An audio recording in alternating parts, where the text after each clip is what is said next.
¿Qué tal? ¿Cómo están ustedes? Bienvenidos a Economía de Frente, temas nacionales e internacionales que nos afectan y nos involucran aquí en Análisis con Carlos Alberto Martínez. Comenzamos.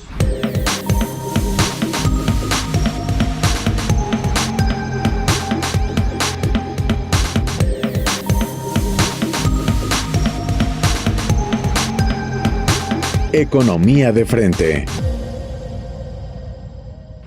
Muchas gracias, Carlos.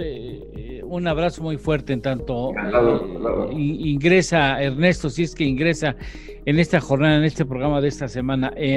Dime una cosa, a mí me gustaría que pudiéramos comenzar hablando del daño que eventualmente le puede hacer a la economía estos zipizapes electorales que muy desafortunadamente ha encabezado de manera muy notoria Félix Salgado Macedonio, pero no es el único al que se le concede, más bien se le niega la posibilidad de estar en las baletas como candidato a una gubernatura. También está el caso de Michoacán y otros casos más de candidatos de Morena y de otros partidos que el INE determinó eliminarlos por no haber cumplido la reglamentación, la ley al respecto que les obliga a presentar sus informes de los gastos ejercidos en precampañas. Entonces se ha armado una suerte de zipizapes entre el INE y específicamente el candidato que refiero que aspira a gobernar o aspiraba a gobernar, Guerrero, que la verdad deja muy mal parado al propio Félix Salgado, al partido que lo representa, al propio presidente de la República. Y la pregunta es, ¿crees que esto tiene un impacto en la economía? Fíjate que sí, porque realmente la economía lo que necesita es siempre estabilidad en la medida de lo posible. Hay países en el mundo en que la economía está muy separada de la política y pues los procesos políticos con o sin empujones no afectan en buena medida a la economía, porque hay mucha empresa privada muy amplia, no dependiente del gobierno, no dependiente de las decisiones de gobierno, pero en el caso de México, nuestra economía, yo siempre he dicho que tiene de origen el vicio de que fundamentalmente la riqueza ha girado en torno al gobierno, en el sentido de que el gobierno es el que ha determinado a quién le licita los grandes proyectos de obra, a quién le vende o a quién me compra más bien, a quién le da los espectros de explotación, digamos, de bienes nacionales como el espectro radioeléctrico, la televisión, las mineras, etcétera. En general, todo depende o de la licitación o de la autorización o de la licencia que el Estado dé al particular para explotar ciertos recursos naturales, y es poca la industria mexicana que no depende tanto del gobierno. Esto yo pienso que ha venido surgiendo a raíz apenas de hace 25 años con el Tratado de Libre Comercio, que se empezó a generar una clase empresarial interesante, encaminada a la proveeduría y al comercio exterior y al abastecimiento de materias primas, bienes y servicios hacia nuestros socios comerciales de América del Norte. Pero esto es apenas un poco. Pero tenemos más de 100, 200 años en que las grandes riquezas en México se han sustentado en la autorización, la licencia, la licitación, etcétera, que tengan ciertos grupos empresariales con el Estado. Por eso sí este ruido sí preocupa político, porque cualquier cambio en la situación política sí afecta e impacta directamente a la economía por la liga que existe economía y política en México particularmente. Y si hubiera cambios al INE, me imagino que fortalecerían la versión de que México está encaminándose hacia un modelo como el que siguió en su momento de Venezuela, que ha tenido muy, muy desafortunados resultados para la economía y para la política y para la salud de la ciudadanía venezolana, ¿no? O sea, sí, estos zipizapes políticos, y vale la pena que lo tenga usted bien claro, tienen un peso en las decisiones de los inversionistas.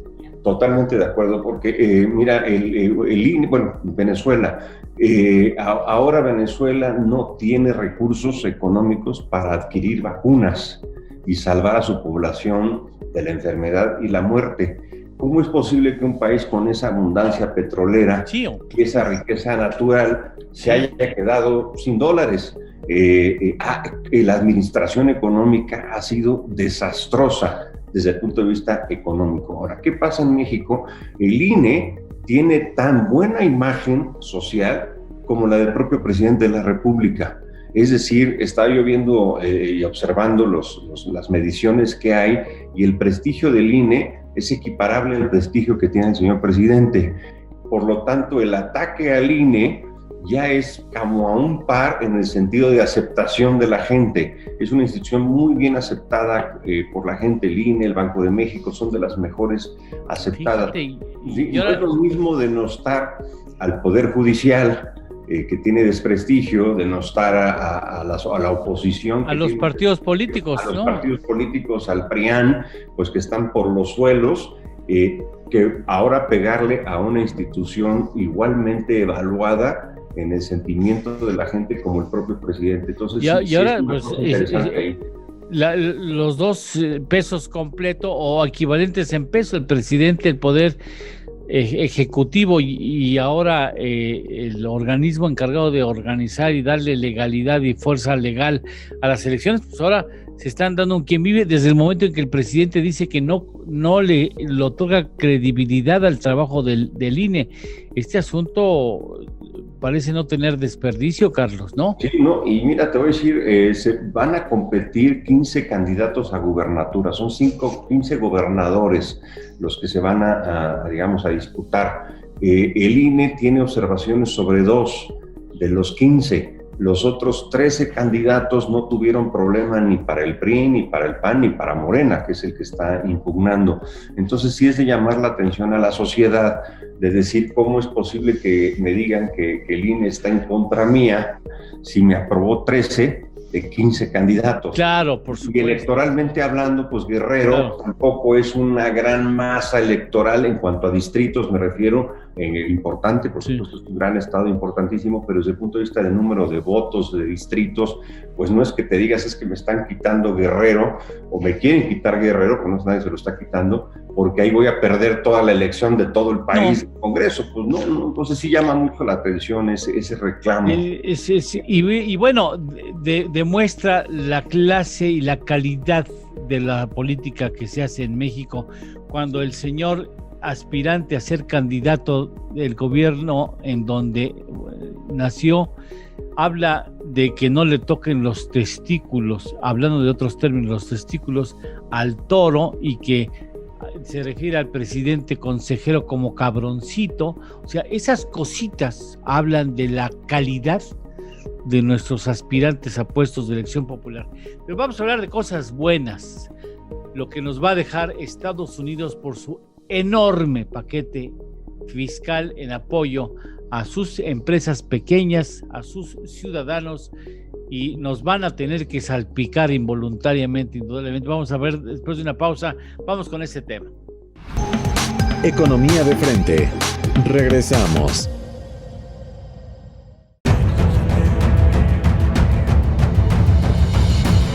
En 1986 nació Información Dinámica de Consulta con la misión de dar información a profesionales del ámbito jurídico. Evolucionamos contigo y en 2001 logramos informarte en tiempo real gracias al nacimiento de IDC Web.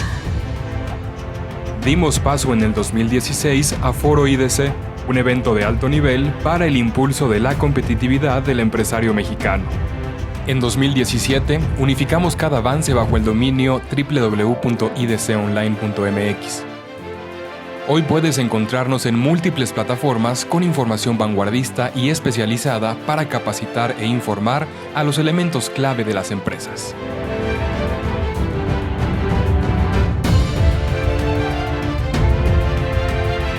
A 35 años de nuestro nacimiento, ha sido un honor acompañar tu labor de llevar a México al futuro.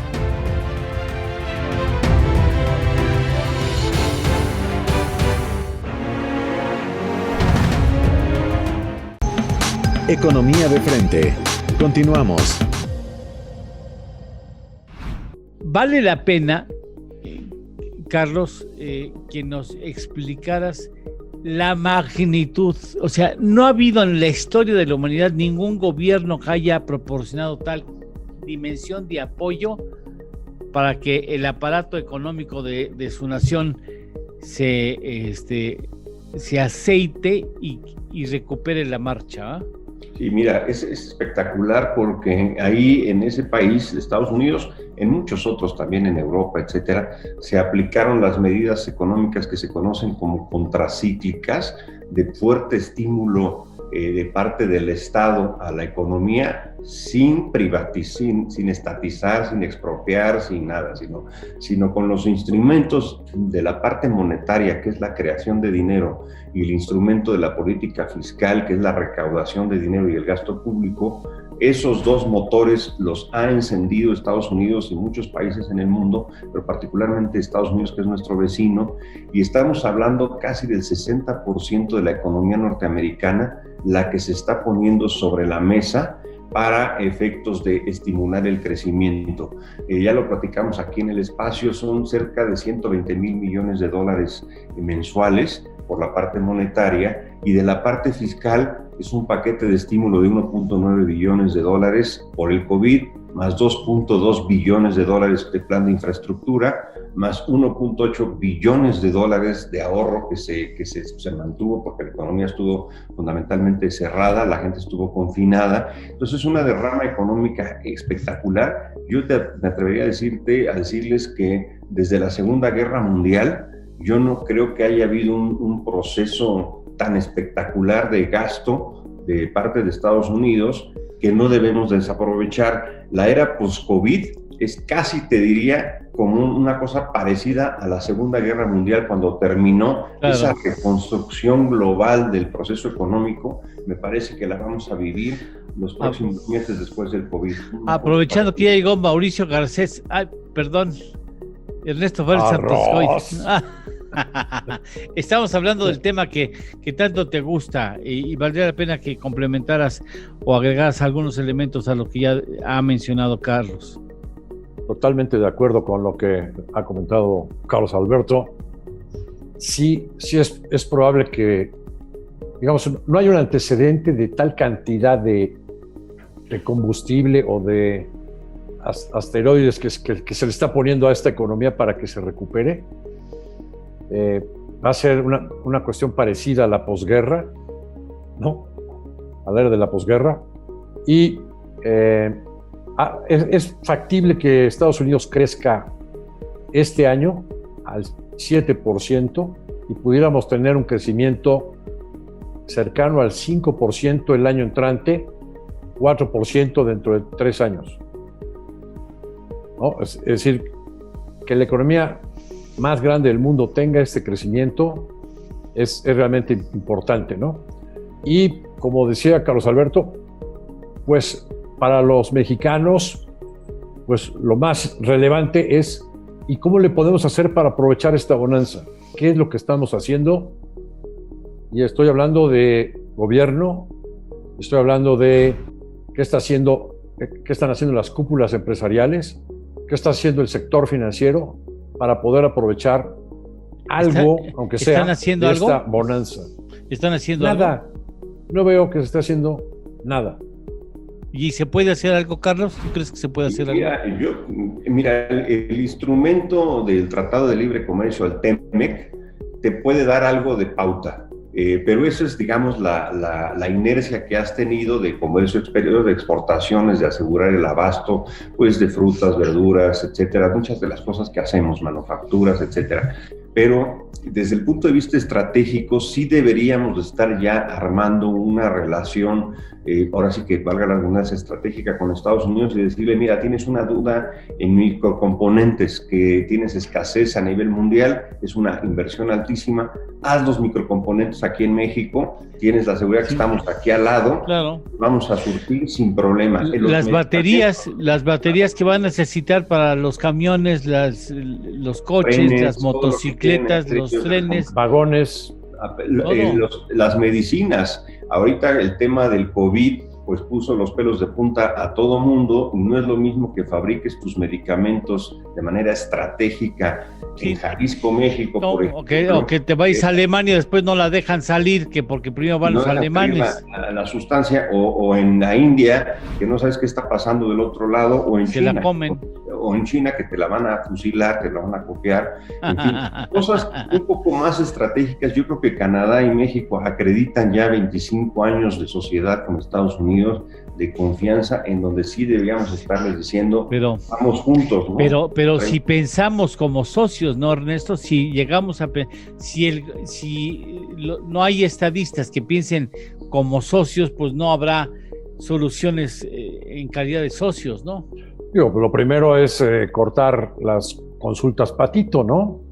O sea, el respeto al Estado de Derecho, ¿no? Si no, ¿con qué confianza puede haber inversiones importantes en este país si mañana te las clausuran con una consulta patito? Pero ya se acabaron las consultas patito, ¿no? No, digo, ya no ha habido... A ver, levanten la mano, ¿no? Ya no ha habido eso.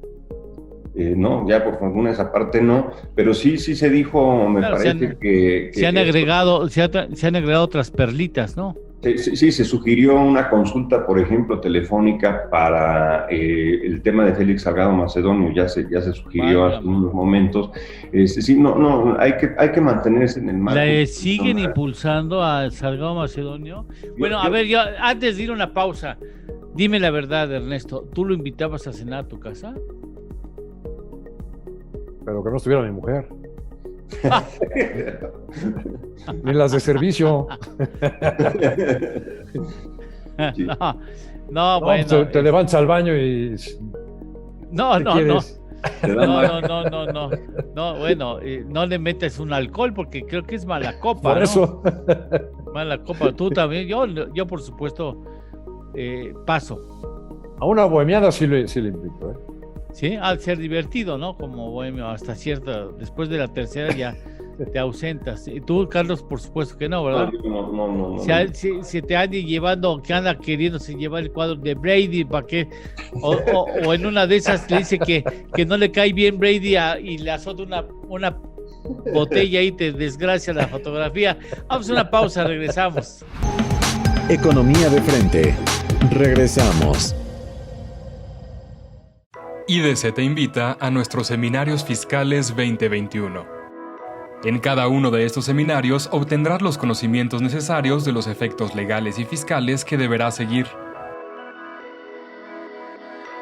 Conoce de forma práctica y sencilla el tratamiento fiscal y las alternativas que existen en los regímenes fiscales de las sociedades civiles.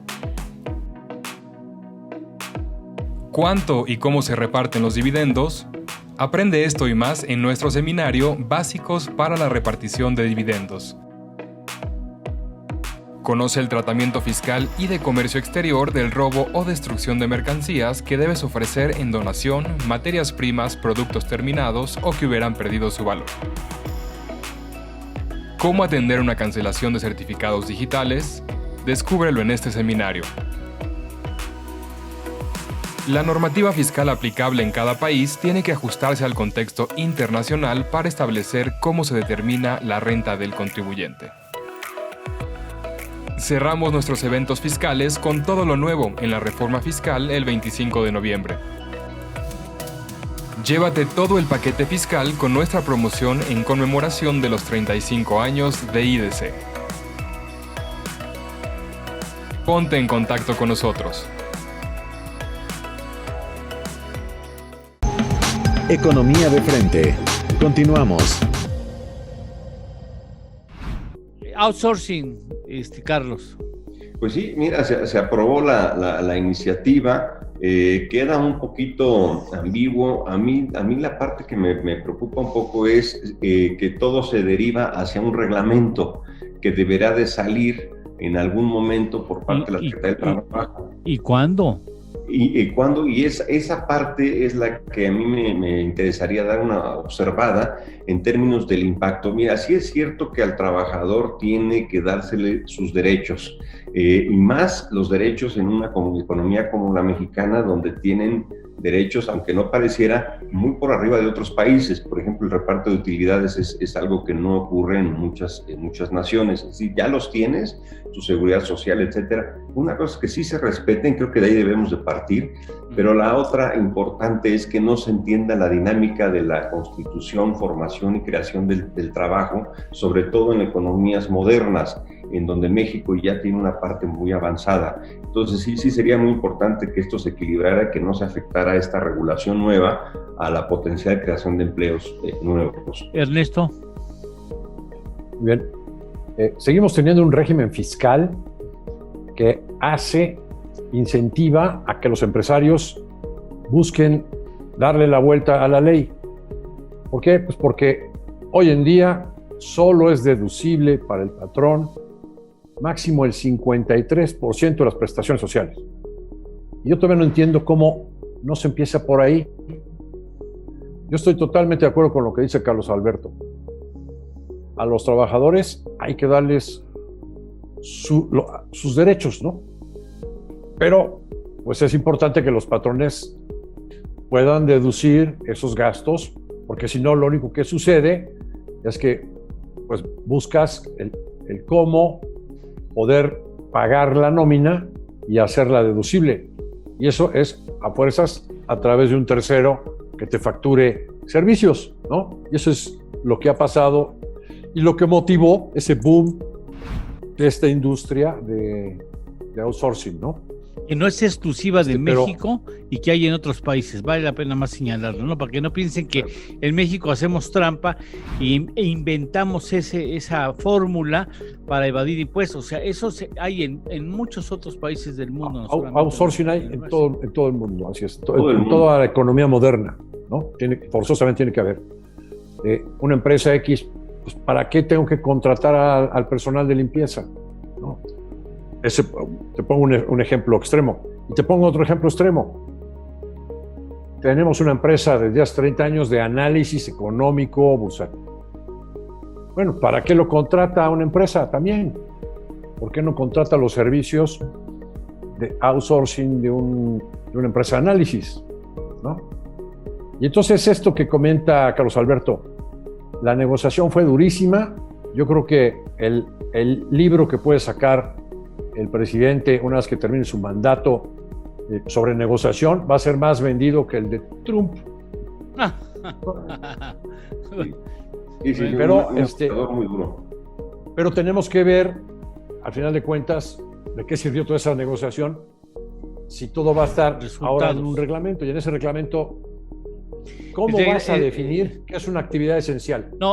Esa es actividad esencial. ¿Qué sucede? Análisis económico es esencial o no es esencial. Déjame hacer una pregunta al abogado, Carlos. Dime, ¿puede la ley ejercerse si no hay reglamentaria? Pues sí, la verdad es que sí ha pasado. Un ejemplo lo tenemos en la Ley del Mercado de Valores, que si la revisas, 380 y tantos artículos, y todos están sujetos a las disposiciones que en su caso emitirá la Comisión Nacional de Valores. Muchas de ellas ni siquiera se han emitido, entonces ya llevan años. Pero el problema es que lo que tienes que hacer es aclarar muy bien, como dice Ernesto, este tema fundamental, porque además en México legalmente hay una figura que se llama objeto social. Y entonces el objeto social normalmente los notarios y la dinámica de economía mexicana es muy amplio, precisamente porque si yo no pongo en el objeto social, por ejemplo, la enajenación de acciones, yo, dueño de la empresa, no puedo vender las acciones de mi propia empresa. Entonces tengo que poner, pero eso no me hace casa de bolsa. ¿Sí me explico? O eso no me hace operador de bolsa. ¿Sí me explico? Entonces, pues el objeto social tiene que ser amplio por múltiples razones y eso no es obstáculo de que pueda yo subcontratar gente. Aquí la ley dice que deberá ser acorde con su objeto social. Yo invito a que veamos los objetos sociales de las empresas. Son 3 páginas completas. ¿Me explico? Entonces, pues no vas a poder subcontratar a nadie porque pues, los objetos sociales por naturaleza jurídica en México y por tradición jurídica son muy amplios. Bueno, a ver. Perdónenme. a ver,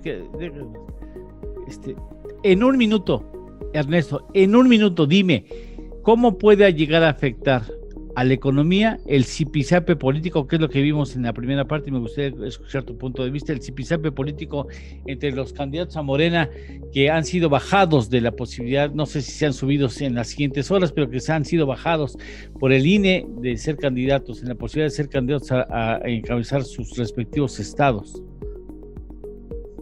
Todo en la vida tiene su parte buena y su parte mala. La parte buena es que todavía hay algunas instituciones de pie en el país, ¿no?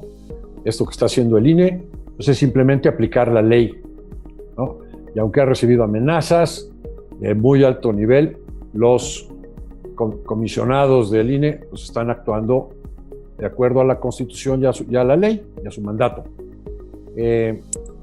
Pero toda esta rebatinga o revuelta sí es una piedrita más que pues hace que el Estado de Derecho esté en entredicho, ¿no? Y que la confianza para las inversiones pues cada vez esté más alejada de la realidad. Ahora ya, antes de terminar, había un compromiso y les voy a presentar a ustedes unos cromos y ustedes mismos dirán a quién se parece Ernesto O'Farrell Santos Coy. Ahí está. Dígame usted, ¿a quién se parece más? ¿A Mauricio Garcés, que es el de la izquierda, por si usted no lo conoció, porque hay jóvenes que no lo conocieron, o a Chanoc, que es el de la derecha? Diga, ¿a quién se parece más, Carlos Alberto? ¿A quién se parece más? Ya no sé, pero yo me parezco mucho al del medio, al del cabello. Eso estaba yo pensando. Andrés García, cuando era joven. Se parece a Andrés García. Tres Ernestos, ahí en la foto estoy en medio de 3 Ernestos. Sí, no. A ver, dime con quién. No, pues sí, evidentemente se parece más a Chanoc. Sí sabía que Ernesto siempre fumó pipa, siempre lo supe. Conforme van pasando los años me parezco más al Chanoc. Oye, pero no se llamaba Chanoc. Chanoc es el joven, ¿no? No me acuerdo. Bueno, el Chanoc es el... Vamos a investigar. Bueno, vamos a ver, eso se lo dejamos de tarea. Ernesto O'Farrell Santos Coy, muchas gracias. Gracias a ustedes.